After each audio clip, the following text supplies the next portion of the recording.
Assalamualaikum warahmatullahi wabarakatuh, sahabat bunga tidur.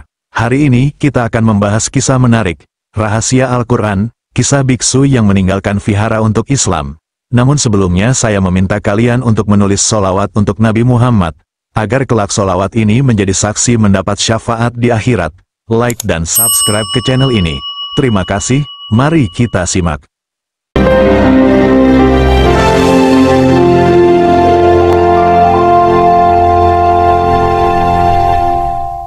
Di sebuah vihara tua yang megah di pedalaman Thailand, Bante Ananda adalah seorang biksu yang sangat dihormati. Dengan langkah tenang dan hati yang terlihat damai, ia memimpin meditasi harian untuk para biksu muda.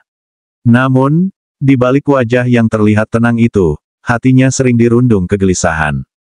Pada suatu malam yang sunyi, di tengah keheningan vihara, Bante Ananda duduk sendirian di ruang meditasinya. Ia merenung, bertanya dalam hati, apakah semua ini benar? Apakah jalan yang aku tempuh ini akan membawa pada pencerahan sejati? Malam itu, suara angin yang berhembus melalui pepohonan di sekitar vihara seolah menjawab keraguan di hatinya. Bante tidak pernah merasa hampa seperti ini sebelumnya. Semua ajaran yang ia pelajari selama bertahun-tahun, semua meditasi yang ia lakukan, terasa tidak mampu memberikan jawaban yang ia cari. Suatu hari, ketika sedang menyapu halaman vihara, seorang musafir datang menghampirinya. Musafir itu terlihat sederhana, namun pembawaannya penuh wibawa. Dengan sopan, ia meminta izin untuk berbicara dengan Bante. "Bante, saya mendengar bahwa Anda adalah orang yang bijaksana dan selalu mencari kebenaran," kata musafir itu sambil menyerahkan sebuah buku kecil.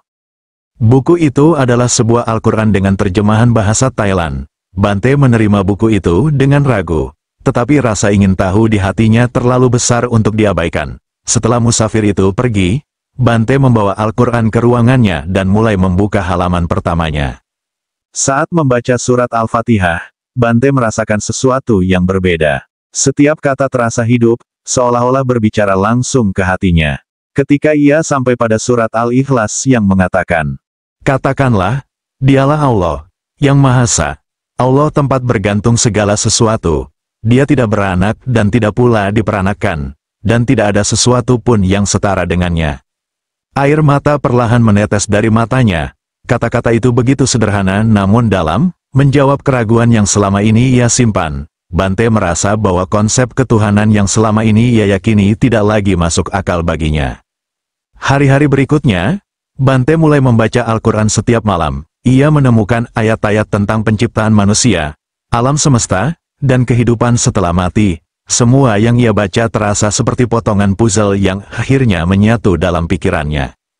Namun, Bante tidak ingin terburu-buru. Ia diam-diam mempelajari lebih banyak tentang Islam, mencari tahu tentang Nabi Muhammad dan ajarannya. Ia juga mulai mengamati para muslim yang tinggal di desa sekitar vihara. Bante terkesan dengan ketenangan dan keimanan mereka. Setelah berminggu-minggu merenung, Bante akhirnya memutuskan untuk memeluk Islam. Ia sadar bahwa keputusannya ini akan membawa konsekuensi besar. Ia akan kehilangan statusnya sebagai biksu, mungkin juga akan kehilangan dukungan dari teman-temannya di vihara. Bante mengumpulkan keberaniannya untuk berbicara kepada para biksu lain di vihara. Dengan suara tenang namun tegas, ia berkata, "Saudaraku, selama bertahun-tahun kita mencari kebenaran. Namun, aku menemukan sebuah jalan yang lebih jelas dan lebih masuk akal. Aku menemukan Islam." Keputusan Bante mengejutkan banyak biksu. Sebagian besar merasa marah dan tidak bisa menerima keputusannya. Namun, ada beberapa biksu muda yang penasaran dengan apa yang Bante temukan. Mereka meminta Bante untuk berbagi apa yang ia pelajari dari Al-Quran. Bante mulai mengajari mereka secara diam-diam. Ia menunjukkan ayat-ayat yang menyentuh hatinya dan menjelaskan konsep ketuhanan dalam Islam. Perlahan, beberapa biksu lainnya mulai memahami dan ikut merasakan kebenaran yang sama. Tidak lama kemudian, 7 biksu dari vihara itu memutuskan untuk mengikuti jejak Bante. Mereka semua pergi ke sebuah masjid kecil di desa terdekat dan mengucapkan syahadat. Berita ini menyebar dengan cepat, membuat vihara itu kehilangan sebagian besar penghuninya. Vihara yang dulunya penuh dengan aktivitas kini menjadi sepi. Hanya tinggal beberapa biksu yang bertahan, sementara Bante dan teman-temannya mulai menjalani kehidupan baru sebagai muslim. Bante, yang kini dikenal sebagai Ananda Abdullah, merasa hidupnya jauh lebih damai. Ia percaya bahwa Allah telah membimbingnya keluar dari kegelapan menuju cahaya. Meski perjalanan ini penuh tantangan, ia merasa bersyukur telah menemukan kebenaran yang selama ini ia cari. Kisah Bante Ananda menjadi pengingat bahwa kebenaran bisa datang dari mana saja, bahkan di tengah keheningan sebuah vihara. Cahaya kebenaran itu kini menerangi hidupnya dan teman-temannya, membimbing mereka menuju kehidupan yang lebih bermakna. Setelah memutuskan untuk memeluk Islam, Bante Ananda mulai menjalani kehidupan barunya secara diam-diam. Ia tetap tinggal di vihara untuk menjaga kedamaian, tetapi malam-malamnya dihabiskan membaca Al-Quran dan mendalami ajaran Islam. Semakin hari, keimanannya semakin kuat. Namun, ada tantangan besar yang harus ia hadapi. Bagaimana mengungkapkan keputusannya kepada para biksu lain? Pada suatu malam, Bante mengumpulkan keberanian untuk berbicara dengan beberapa biksu yang dekat dengannya. Ia berkata dengan suara penuh keyakinan, "Saudaraku, selama bertahun-tahun aku mencari kebenaran di jalan yang kita tempuh bersama. Tapi beberapa waktu lalu, aku menemukan sesuatu yang menyentuh hatiku, Al-Quran. Ayat-ayatnya membawa kedamaian yang selama ini aku cari." Para biksu terdiam, beberapa terlihat bingung, sementara yang lain menatapnya dengan ragu. Seorang biksu muda, Biku Sarin, memberanikan diri bertanya, "Apa yang membuatmu merasa bahwa jalan itu lebih benar daripada ajaran yang kita yakini selama ini?"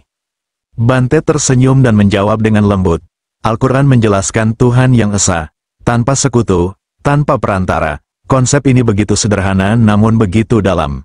Aku merasa bahwa itulah kebenaran yang selama ini aku cari." Bante mulai membacakan beberapa ayat yang ia hafal, termasuk surat Al-Ikhlas dan beberapa ayat dari surat Al-Baqarah. Kata-katanya menggugah hati beberapa biksu muda, termasuk Sarin, yang merasa penasaran dan ingin tahu lebih banyak. Dalam beberapa minggu berikutnya, Bante Ananda mulai berdiskusi secara mendalam dengan beberapa biksu muda. Ia menjelaskan bagaimana Islam menjawab pertanyaan-pertanyaan yang selama ini tidak terjawab dalam ajaran mereka. Biku Sarin, yang paling terpengaruh, mulai membaca Al-Quran secara diam-diam bersama Bante. Namun, kabar ini akhirnya sampai ke pemimpin tertinggi vihara. Pada suatu pagi, Bante Ananda dipanggil ke aula utama. Di hadapan seluruh biksu, pemimpin vihara menatapnya dengan tatapan penuh kecewa. "Ananda, apa yang aku dengar ini benar, kau telah meninggalkan ajaran kita." Bante mengangguk dengan tenang, "Aku tidak meninggalkan pencarian kebenaran, aku hanya menemukan jalan yang lebih terang," jawabnya. Pemimpin vihara dengan tegas meminta Bante untuk meninggalkan vihara jika ia tidak lagi sejalan dengan ajaran mereka. Meski berat, Bante menerima keputusan itu dengan hati lapang. Ia mengemasi barang-barangnya dan pergi dari vihara dengan damai. Yang mengejutkan, Biku Sarin dan 5 biksu muda lainnya memutuskan untuk ikut pergi bersamanya. Mereka mengatakan bahwa mereka juga telah menemukan kebenaran dalam Islam dan tidak bisa lagi tinggal di vihara. Bante Ananda dan ketujuh temannya berjalan ke desa terdekat, di mana terdapat sebuah masjid kecil. Imam masjid menyambut mereka dengan penuh hangat. Di depan imam dan beberapa saksi, mereka mengucapkan 2 kalimat syahadat dengan air mata yang mengalir di pipi. Hari itu menjadi momen bersejarah. Ananda, yang kini dikenal sebagai Abdullah, merasakan kedamaian yang belum pernah ia rasakan sebelumnya. Ia bersujud untuk pertama kalinya dalam hidupnya, memohon ampunan kepada Allah dan bersyukur atas hidayah yang diberikan. Desa itu mulai ramai dengan berita tentang para biksu yang memeluk Islam. Beberapa warga penasaran dan datang untuk mendengar cerita mereka. Ananda Abdullah dan teman-temannya dengan sabar menjelaskan pengalaman mereka, membacakan ayat-ayat Al-Quran, dan menunjukkan bagaimana Islam membawa kedamaian dalam hati mereka. Vihara tempat mereka tinggal dahulu menjadi sepi. Banyak yang merasa kehilangan. Tetapi beberapa biksu yang tersisa mulai merenungkan keputusan Ananda, beberapa bahkan diam-diam mulai membaca Al-Quran yang ditinggalkan olehnya.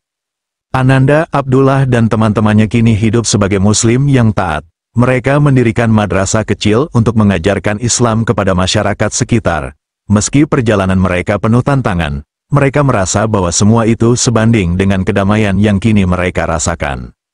Kisah Bante Ananda adalah bukti bahwa kebenaran akan selalu menemukan jalannya ke hati yang tulus mencari. Perjalanan dari vihara ke masjid adalah perjalanan spiritual yang mengubah hidup. Tidak hanya bagi Ananda, tetapi juga bagi mereka yang mendengar kisahnya, cahaya kebenaran kini terus bersinar, membawa perubahan dan harapan bagi banyak orang.